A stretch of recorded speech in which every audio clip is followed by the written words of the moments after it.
But first, I want to touch up on Ebola, all right, because it's in Deuteronomy actually. Since it hit West Africa, because like I said, it actually hit our people, because our people on the west coast of Africa. So I'm gonna get Deuteronomy chapter 28.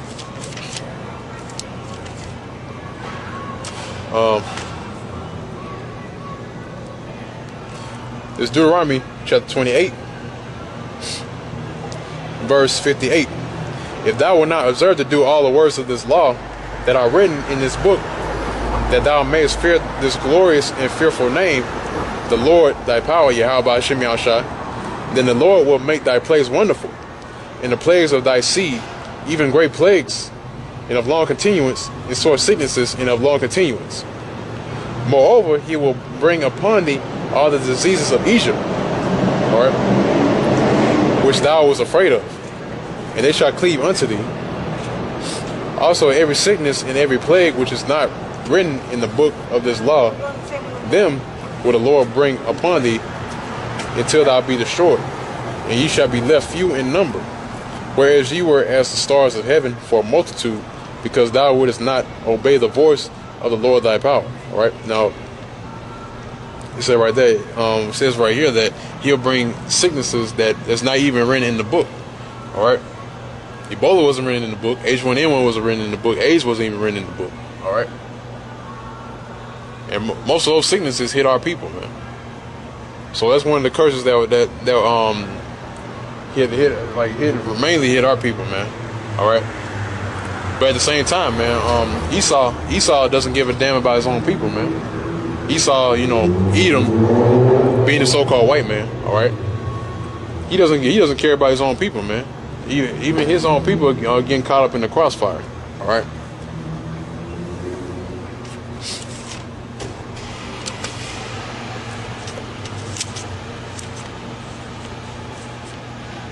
Now I'm going to get the book of Joel.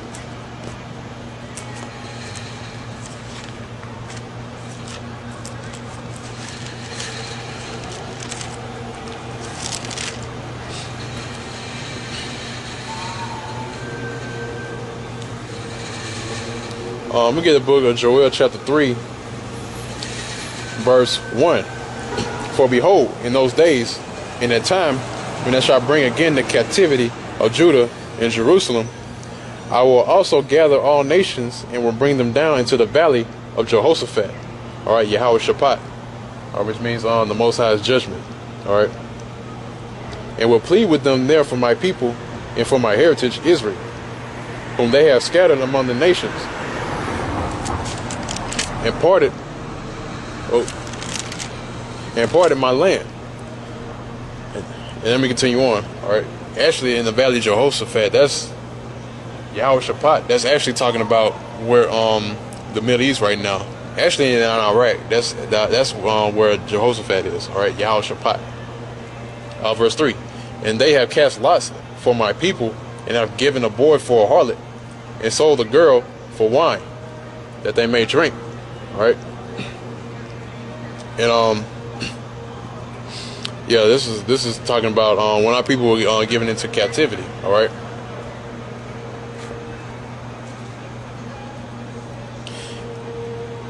Verse 4. Yea, and what have ye to do with me, O Tyre and Zidon, and all the coast of Palestine? All right. Talking about Hamites. Will you render me a recompense? And if you recompense me swiftly, if you recompense me swiftly and speedily, will I return your recompense upon your own head? Because you have taken my silver and my gold, and have carried into your temples my goodly pleasant things.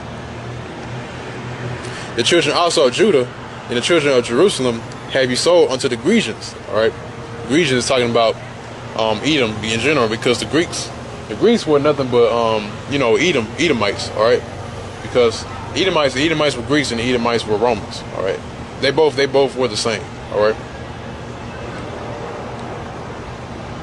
That ye might remove them far from their border. Behold, I will raise them out of the place whither ye have sold them, and will return your recompense upon your own head. All right, now it talks about Tyre and Zidon and all the coast of Palestine. It's talking about the Hamites, right? Because really Palestine was occupied by the Hamites, which are so-called Africans at one point. But now, the people that are occupying Palestine right now are Ishmael, all right, so-called Arabs.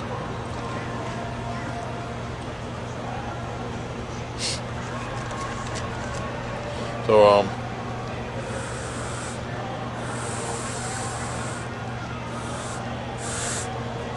yeah, he'll render them a recompense because they sold our people into slavery. All right, it wasn't Africans selling other Africans, man. It was Africans selling the Israelites. All right, or Judah, Benjamin, and Levi.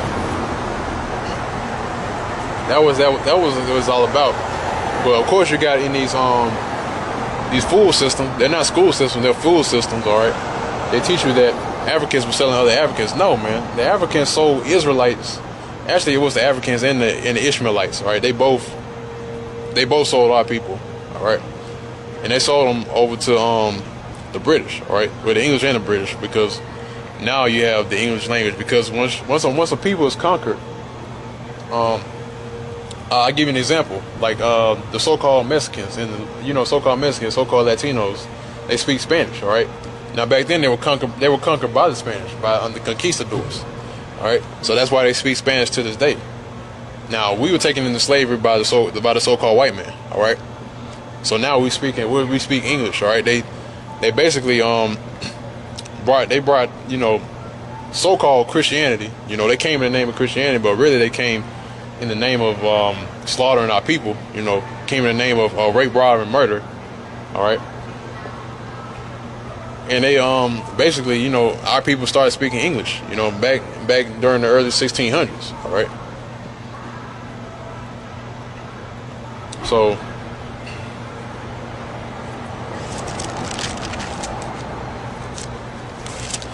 all right.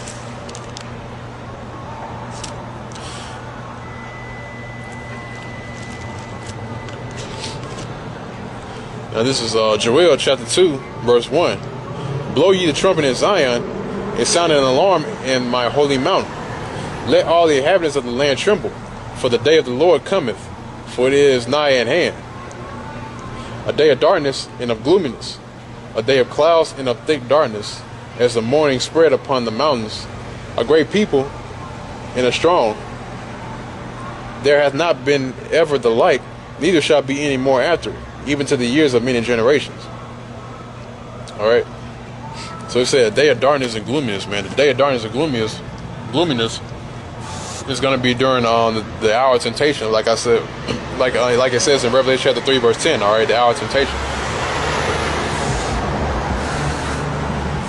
So that's the day of darkness. That's the day of gloominess, because we're going to be tried during that time. All right.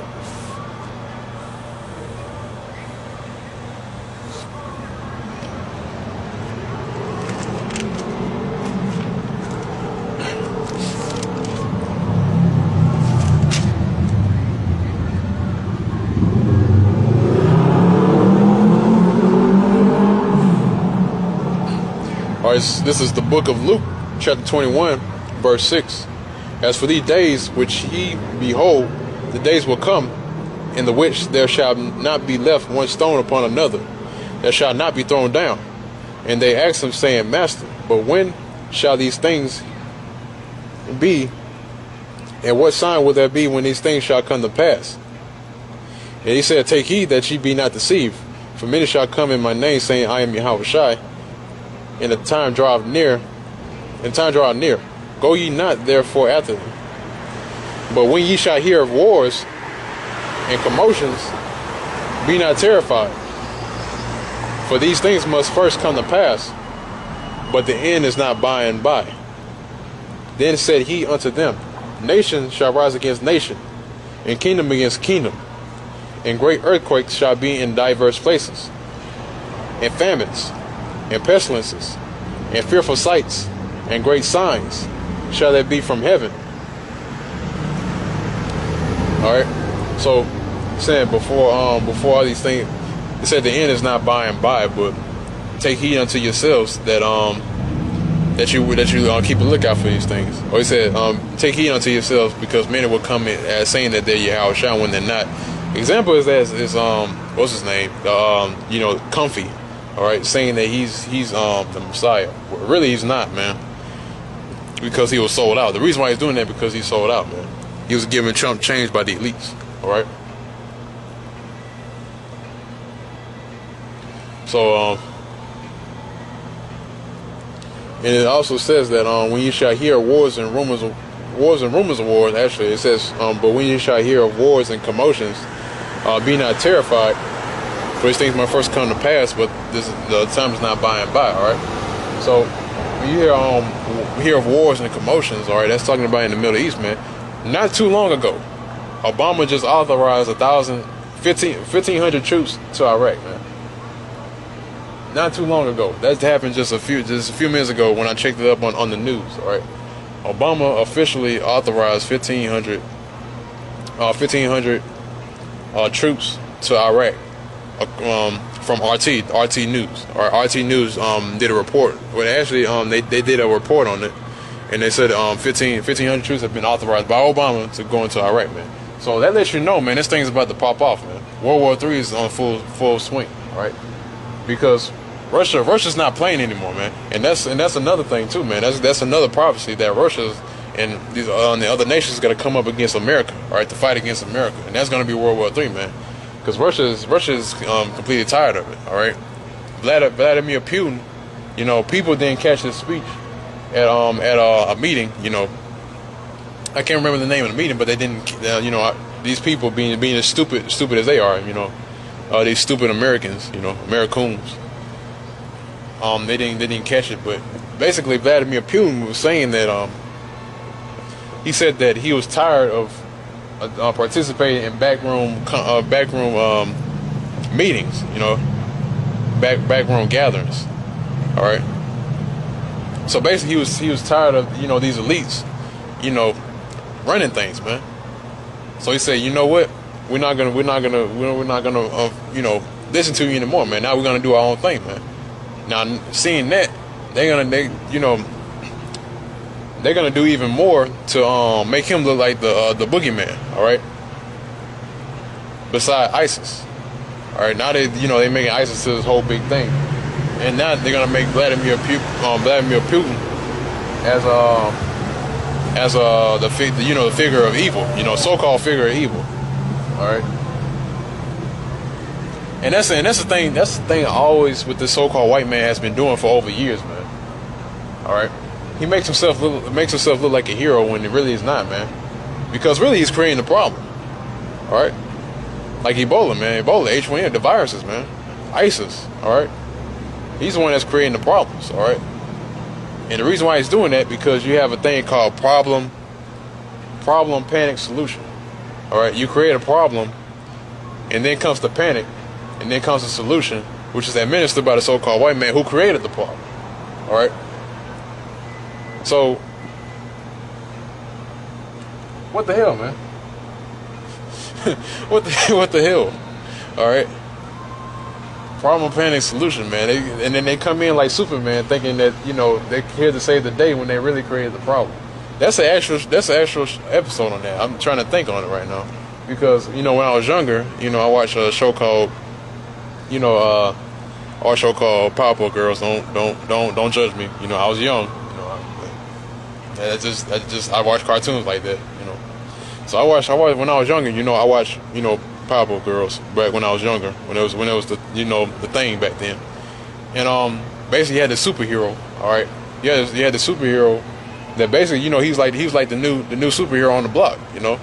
And basically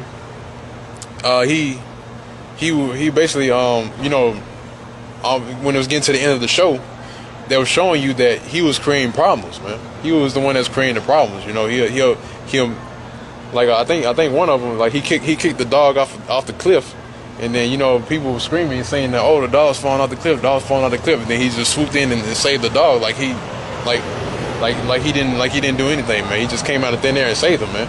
So that lets you know, man. Hey, that's another thing that tells you that television, and, these movies and stuff like that, showing you that that's what's really going on, man. Because you have to watch these movies and television with an analytical mind. All right, you can't just watch